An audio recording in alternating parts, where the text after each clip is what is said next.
Біз мұсылман екеміз деп халқымызды орта ғасырға тартпаймыз.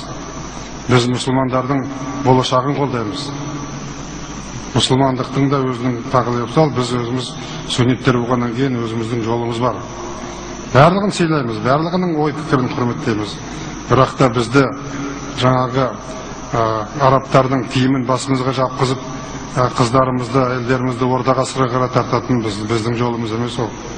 Басқа мұсылмандардың барлығын мен қолдаймын.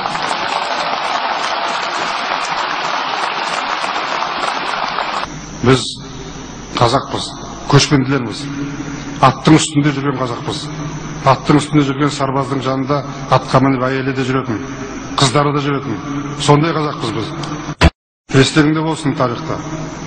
Қазақты ешкім жаулап алған жоқ. Тек қана ішіне ертікке салып жаулады.